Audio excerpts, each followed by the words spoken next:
At first, I got very nervous and I was worried.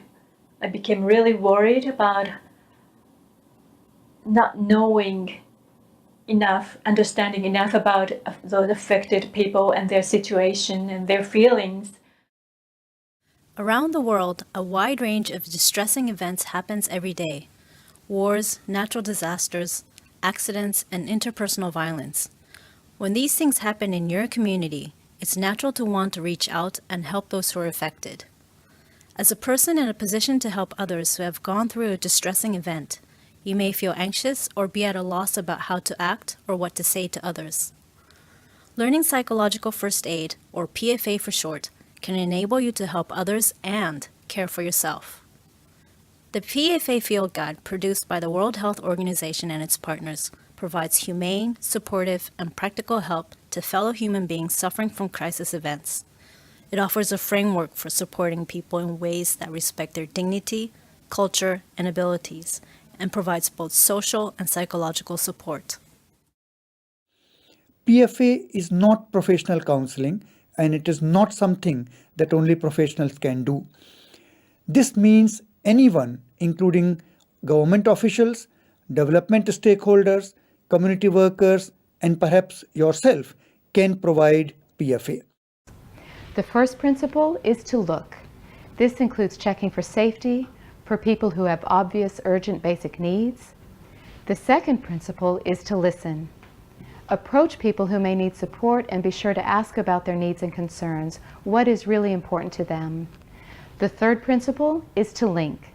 Link people to access the services and supports that help them to address their basic needs. Lastly, and most importantly, when providing PFA, it is essential to take care of yourself and your colleagues. Only by caring for yourself first can you be helpful to others. With these principles and approaches in mind, you can be an effective PFA provider. So what should a helper do?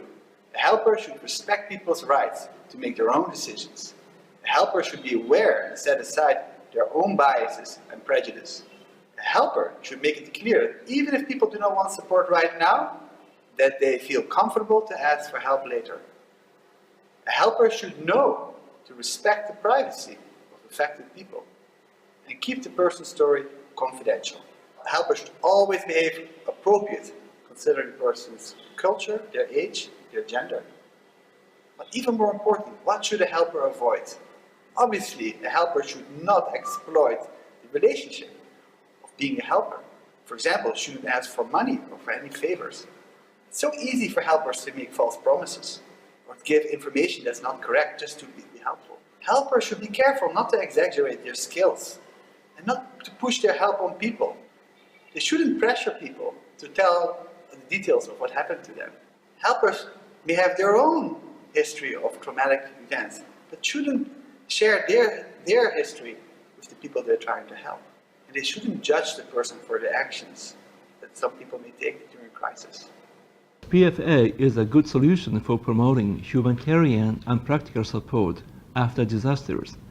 During the past 1 decade, Japan has struggled to promote humanitarian support after disaster based upon our experience of a number of disasters.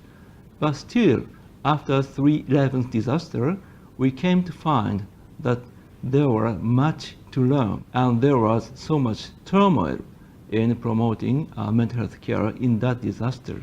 So in the future, we are convinced that PFA will be a good platform on which we can join forces together and share our expertise.